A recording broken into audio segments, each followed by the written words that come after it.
Everyone, welcome back to my channel. I am Simran Sahani और आज हम करेंगे क्लास 12th की इंग्लिश का chapter the last lesson, most important chapter of your class 10 English, 12th English. Okay, तो ये जो फ्लेमिंगो बुक का ये चैप्टर है, इसमें से सबसे ज़्यादा गारंटीड क्वेश्चन जो आपकी बार आ सकता है वो है आपका वैल्यू बेस्ड टाइप का क्वेश्चन या फिर आपका लॉन्ग क्वेश्चन। तो ये क्या है? ये है revision batch class 12th English का।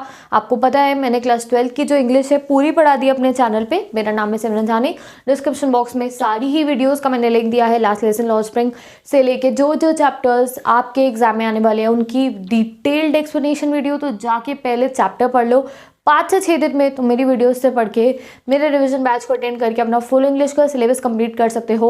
तो पहले जाके डिटेल एक्सप्लेनेशन देखो, उसके बाद 1 मार्क क्वेश्चन देखना। एंड आज मैं आपको सिर्फ 5 क्वेश्चन, पहली बार मेरे बोर्ड पे इतनी कम कुछ चीज़ लिखी हुई है, बस और बस ये 5 क्वेश्चन है।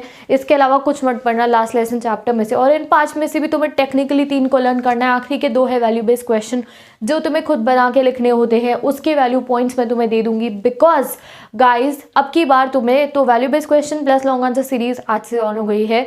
तो ये जो value based and long questions है ना, ये आर लाइक 6 से 8 नंबर के आते हैं भाई ये, और इनमें हमें सबसे ज़्यादा फुल मार्क्स लाने हैं। ठीक है, तुम लोगों का आपके पास सिलेबस कम है, तुम लोगों के पास टाइम है, तो ऐसे प्रिपेयर करना इन लॉन्ग आंसर को, वैल्यू बेस्ड क्वेश्चन को, कि तुम्हें फुल मार्क्स चाहिए। आप लोग हर समय छोटे क्वेश्चन पे भी पढ़े रहते हो। एमसीक्यू तभी मैंने पहले ही कंप्लीट करा दिया, आपके डेट शीट आने से भी पहले मैं एमसीक्यू का रिवीजन बैच कंप्लीट करवा चुकी हूँ। एक्सट्रैक्ट बेस अप करेंगे और ये लॉन्ग आंसर। तो ऐसा भी नहीं करना है कि सारा टाइम अपने आप शॉर्ट क्वेश्चन पे वेस्ट करिए और लॉन्ग तुमने पढ़ा ही नहीं है। तो सारे नंबर कहाँ हैं भैया? इनमें पढ़े हैं सारे के सारे मार्क्स। 100 आउट ऑफ 100 आने हैं। तो ये है तुम्हारा सबसे major core area of learning. तो ये वीडियो थोड़ी लंबी होगी, इसमें तुम्हें वैल्यू बेस्ड क्वेश्चन है, लॉन्ग आंसर की जो इंपॉर्टेंस है वो भी बता रही हूँ। अगर तुम्हें ये वाली बातें नहीं सुननी है तो स्किप करके सीधा क्वेश्चन पे पहुँच जाओ। बट येस, ये बहुत इंपॉर्टेंट बातें हैं। अगर आप लोग टाल रहे हो इस बात को कि भैया लर्न कर लूँगा, चैप्टर मैंने पढ़ रखा है, तो नहीं, ठीक है, बाय हार्ट लर्न मत करो। बैठ के रट्टे मारने को नहीं कह रही हूँ मैं इन क्वेश्चंस के। तो इन क्वेश्चंस को तुम्हें रीड करना है दिन में 1 से 2 बार, जब भी तुम्हें टाइम मिले, जब भी आप फ्री हो उस समय पे। ये 5 क्वेश्चन जो है मैं डिस्क्रिप्शन बॉक्स में पेस्ट कर दूंगी। अगर इंस्टाग्राम चलाते हो तो लास्ट लेसन के नोट्स डाले हैं मैंने, वो जाके ले सकते हो। नोट्स में summary, detail explanation, questions, 1 markers, MCQ, literary devices, everything is there. तो नोट्स जाके इंस्टाग्राम से ले लो। इंस्टाग्राम नहीं चलाते हो तो डिस्क्रिप्शन बॉक्स में ये 5 क्वेश्चन के आंसर तुम्हें मिल जाएगा। एंड ये 5 के 5 question when ever you will be having time, जब भी तुम्हारे पास टाइम होगा, तुम्हें इन 5 क्वेश्चंस को बार बार रीड करना है। रट्टे नहीं मारने हैं तुम्हें, बार बार रीड करना है इन क्वेश्चंस को। 12th इंग्लिश बच्चों, साइंस, कॉमर्स, किसी भी स्ट्रीम के तुम बच्चे हो, इंग्लिश तो हम सबके पास है। तो भैया इस इंग्लिश में फुल मार्क्स सबको ही लाने हैं। ओके, जब भी आपके पास फ्री टाइम होगा अपनी एक कॉपी बना लो, आप उसके ऊपर लिख दो इंग्लिश का, यो के पास होगी जो भी इंग्लिश की कॉपी है। और कोशिश करना, जो ये स्टार्टिंग के 3 क्वेश्चन हैं, इन्हें अपने हाथ से मैंने जो डिस्क्रिप्शन बॉक्स में आंसर दिया है उसके थ्रू आराम से उस नोटबुक में कॉपी डाउन कर लो। चाहे तुम अब पढ़ के अपने आप से बना के लिखो, चाहे बिल्कुल देख के कॉपी डाउन करो। बिकॉज ये 3 क्वेश्चन जो स्टार्टिंग वाले 3 हैं, ये दोनों तो वैल्यू बेस्ड हैं, ये तुम्हें इस चैप्टर को फुल ऑन कंप्लीट करवा सकते हो। अगर तुमने ये कर लिया और उसके बाद बिल्कुल बाद में तुमने शॉर्ट आंसर्स पढ़ लिए and you will be giving your exam, तो भी 100 आ जाएंगे। मैं ऐसी बातें बोलती नहीं हूँ, बट यार अब तो बहुत कम टाइम बचा। अब तो बिल्कुल ऑनेस्ट वाली बात होगी हमारे, तो मेरे और तुम्हारे बीच में। नॉट योर टीचर, मैं तुम्हारी बहन हूँ। मेरा काम है तुम्हारे को 100 आउट ऑफ 100 दिला के देना, चाहे वो मैं किसी शॉर्टकट से दिलाऊँ। लॉन्ग कट से क्यों दिलवाऊंगी, पागल थोड़ी हूँ मैं। तो इसीलिए ये 3 क्वेश्चन जो है ये कॉपी के अंदर मुझे लिखे हुए चाहिए। जो इंस्टाग्राम चलाते हैं इनको नोट डाउन करके, चाहे लर्न करके, चाहे कॉपी करके, वैसे लर्न करके थोड़ी थोड़ी कोशिश करना, मुझे इंस्टाग्राम पे फोटो भेज देना इन 3 क्वेश्चंस की। और ऐसे ही हर 3 क्वेश्चन जो मैं ये इंपॉर्टेंट वाले करवाऊंगी, फोटोज़ मुझे चाहिए। ठीक है, तो तभी तुम करोगे। बिकॉज अब तुम्हारे को बिल्कुल ही तरीके से पढ़ने वाले दिन शुरू हो चुके हैं। तो just start the studying session. ठीक है, तो सबसे पहले ये क्वेश्चन क्या, और ऐसा नहीं करना कि 1 घंटा भैया दीदी ने कहा था इंग्लिश पढ़नी बैठनी है, नहीं। जब भी फ्री टाइम है, बिल्कुल फ्री टाइम, ऑनलाइन क्लास के बीच में उतार लेना रीड करते करते। तो यूटिलाइज करना है तुम्हें अपने प्रोडक्टिव आवर के अंदर, इन क्वेश्चंस को कंप्लीट करते हुए चलना है। या फिर जो 1 घंटा तुमने पूरे दिन में इंग्लिश का निकाला था उसमें करोगे। तो लेट्स स्टार्ट। अब ये बहुत लंबी हो जाएगी वीडियो, कोई बात नहीं, 10 से 12 मिनट की हो जाएगी, कोई नहीं। आज समझा रही हूँ, नेक्स्ट जो वीडियोज़ बनेंगी उसमें डायरेक्ट वैल्यू बेस पे हम लोग स्टार्ट कर देंगे जो क्वेश्चंस होंगे। तो लेट्स स्टार्ट। तो फर्स्ट क्वेश्चन क्या है? Franz think will they make them sing in German even the pigeons. तो देखो भैया इस चैप्टर में हुआ क्या था, एक छोटा बच्चा था फ्रांस, जा रहा था अपने स्कूल जाते जाते उसको स्कूल जाने का मन नहीं करता है, हमारा भी कौन सा करता है, बट एक और रीज़न था, उसको स्कूल जाने का मन नहीं कर रहा था, उसने अपना होमवर्क नहीं करा था। क्या था होमवर्क? पार्टिसिपल्स का टेस्ट था, टेस्ट के लिए पढ़ के नहीं गया था, तो सोचा था बंक मार लूँ, या चिड़िया घूम रही है यहाँ तो सोल्जर्स ड्रिल कर रहे हैं, सोचता है बंक मार ले, तो कहता है अरे नहीं यार चला ही जाता हूँ। वो स्कूल जा रहा होता है, रास्ते में 2 लोगों से वाला लगा के कहते हैं, उसका मजाक उड़ाते हैं, नोटिस बोर्ड लगा होता है उसके पास में से, अरे इतनी भाग भाग के स्कूल मत जा, आज वैसे भी स्कूल में कुछ नहीं होने वाला है। वो सोचता है ये लोग मुझे तंग कर रहे हैं, इन्हें पता है कि मैं ऐसे ही लेजी सा बॉय हूँ, इसलिए मुझे टोंट मारे हैं, मुझे तंग कर रहे हैं। फ्रांस जाता है, स्कूल पहुंचता है, तो यूजुअली उसके स्कूल में बहुत आवाज़ आती है डेस्क की, टेबल की बजने की, टीचर बच्चों को मार पीट रहे होते हैं, यूजुअली डेस्क के ऊपर मार रहे होते हैं, और डांट पिट रही होती है कईयों की, कोई इधर उधर कोने में हैंड्स अप करके खड़ा होता है, ऐसी कोई आवाज़ ही नहीं आती। वो सोचते कहीं भैया संडे है क्या, आवाज़ नहीं, गलत डे पे तो नहीं आ गया मैं स्कूल? नहीं, बिल्कुल सही डे पे वो स्कूल आया होता है। वो क्लास के अंदर घुसता है, वो सडनली शॉक हो जाता है। तुम इमेजिन करो क्लास में लेट जाते हो तो कितनी अजीब फीलिंग आती है, और ये फ्रांस के साथ तो और ही भैया बिल्कुल ही चेंज हो गया। वो जैसे ही स्कूल के अंदर घुसता है, देखता है कि जो उसके सर हैं उन्होंने बढ़िया वाली ड्रेस पहनी है जो एनुअल फंक्शन पे पहनते हैं, क्लास के पीछे विलेजर्स बैठे हैं। सोचते भैया क्या दिक्कत है, और उसको धीरे से पता चलता है, जाके सीट पे बैठ जाते हैं, और सर बता देते हैं कि जो स्कूल है उसमें आज के बाद कभी फ्रेंच लैंग्वेज नहीं पढ़ाई जाएगी, जर्मन ही पढ़ाई जाएगी, और कल से वो अपने क्लास टीचर को नहीं मिल पाएंगे, वो चले जाएंगे यहाँ से। नया टीचर आएगा जो उन्हें जर्मन पढ़ाएगा, अब उनकी सारी पढ़ाई जो है जर्मनी में होगी। अब भैया सबको धक्का लग जाता है दैट वो लोग अपनी लैंग्वेज को नहीं पढ़ पाएंगे। ऐसे ही होता है, जब हमारे पास कोई चीज़ होती है हमें उसकी वैल्यू नहीं पता चलती है, जब वहाँ हमसे छिन जाती है तब हमें उसकी वैल्यू पता चलती है। अब उसे अपने क्लास टीचर भी बहुत अच्छे लगने लगे, अब उसका फ्रेंच पढ़ने का भी मन करने लगा, और जो टेस्ट के लिए नहीं पढ़ के गया था उसके लिए उसे बहुत दुख हो रहा था। And at the end last lesson पढ़ाते पढ़ाते जो उसके टीचर है बाय बाय करके सबको चले जाते हैं। तो विद दिस आपका ऐसे ही ये चैप्टर है। तो इस चैप्टर में एक टाइम पे बहुत परेशान हो गया जो फ्रांस है, वो बोलता है will they make them sing in German even the pigeons. अब जर्मनी और फ्रांस वालों का क्या सीन है मैं बता देती हूँ। फ्रैंको प्रूशियन वॉर चल रहा था 2 कंट्रीज़ के बीच में, और इस वॉर में फ्रांस की जो सिटीज़ थी एल्सेस और लॉरेन वो हार गई थी। तो इन दोनों सिटीज़ के ऊपर जर्मनी ने आके कर लिया था कब्जा। अब जब जर्मनी ने इन सिटीज़ पे कब्जा करा तो ये बोला कि यहाँ पे फ्रांस नहीं बोली जाएगी, अब यहाँ के लोग बोलेंगे जर्मनी। तो ये बात, अब इंसानों को तो जर्मनी बुला लेंगे, तो फ्रांस सोचता है क्या ये पिजन्स को भी बोलेंगे कि ये जर्मन में गाने गाए? तो इसी चीज़ को तुम्हें एक्सप्लेन करना है। तो एक्सप्लेनेशन का आंसर मैंने डिस्क्रिप्शन बॉक्स में पेस्ट कर दिया है।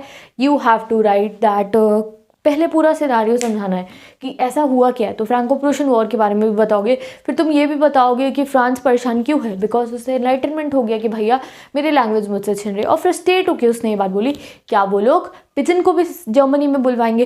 एंड इंपॉर्टेंस तुम्हें बतानी है लिंग्विस्टिक शॉविनिज्म वर्ड लिख देना, 1 नंबर पूरा का पूरा इस डिटेल आंसर में तुम्हें मिलेगा। लिंग्विस्टिक शॉविनिज्म मतलब कि कई बार ऐसी होती है, जैसे इंग्लिश, हम लोग इंडिया में हमारे ऊपर अंग्रेज राज कर रहे थे, तो जो लोग हिंदी बोलते थे उन्हें बेकार माना जाता था, हिंदुस्तान में हिंदी बोलने वालों को बेकार माना जाता था। अभी भी हम लोग उस चीज़ को फॉलो करते हैं कि जो इंग्लिश ठीक से नहीं बोल पाता उसे हम बेकार समझते हैं। This is only linguistic chauvinism. आप लोग डोमिनेट कर रहे हो एक लैंग्वेज को। सब लैंग्वेजेस की अलग अलग अपनी पहचान होती है, सबकी अलग अलग स्पेशलिटी है, बट एक लैंग्वेज कभी कभी होती है जिसको डोमिनेट करा जाता है दूसरों के ऊपर, उसी को लिंग्विस्टिक शॉविनिज्म कहते हैं, और वो इन लोगों के साथ हो रहा था।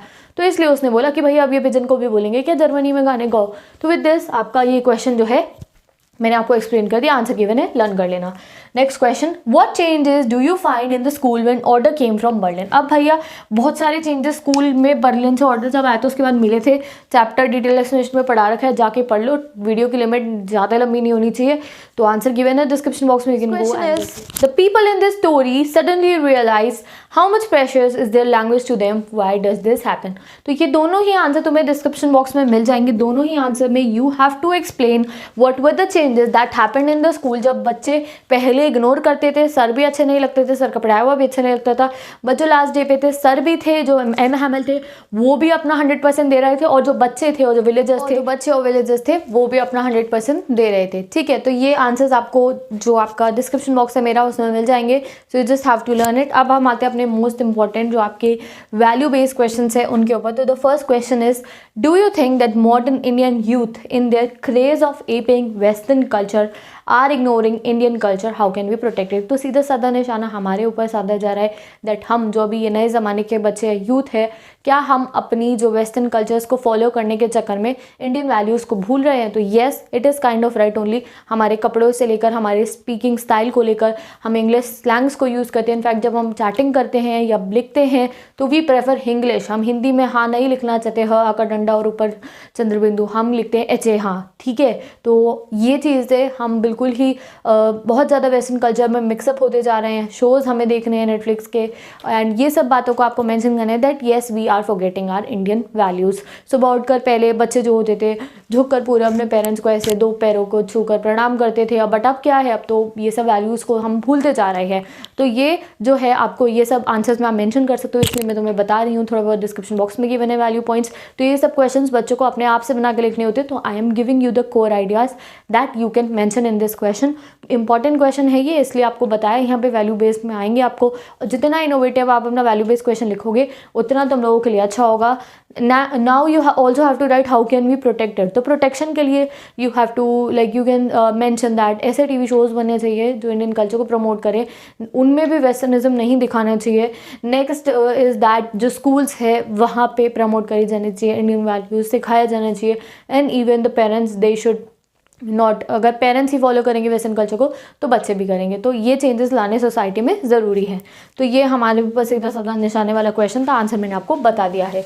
Next question, do you think we acknowledge the services of good teacher and educationist, what value should we develop for our elders. तो ये एक बहुत ही ज़्यादा इंपॉर्टेंट क्वेश्चन है इस सिनेरियो के लिए जो अब हो रहा है। ये कोरोना वायरस के बाद आप लोगों के साथ जो भी आपकी ऑनलाइन क्लास एंड ऑल चल रही है, तो teachers are very like best हमारी पढ़ाई कंप्लीट करवाने के हमारे टीचर्स है इस समय पे। या मैं हूँ, मैं क्यों, तो यार मेरे को तुम कंसिडर मत करो, मैं ऑनलाइन पढ़ा रही हूँ, हमारे लिए आसान काम है, हम लोग तो हर समय इन सब चीज़ों में लगे। तो बट जो टीचर्स है, इवन एल्डर टीचर्स 50+ वाली जो टीचर्स भी हैंगे, वो लोग भी इस नए ज़माने की चीज़ों के साथ ऑनलाइन क्लास टाइप हो इन सब चीज़ों में, और वो लोग भी इतने लाइक एजड हो जाते हैं। तो जितना आप लोग स्क्रीन के सामने बैठोगे उतना तुम्हें प्रॉब्लम होगी।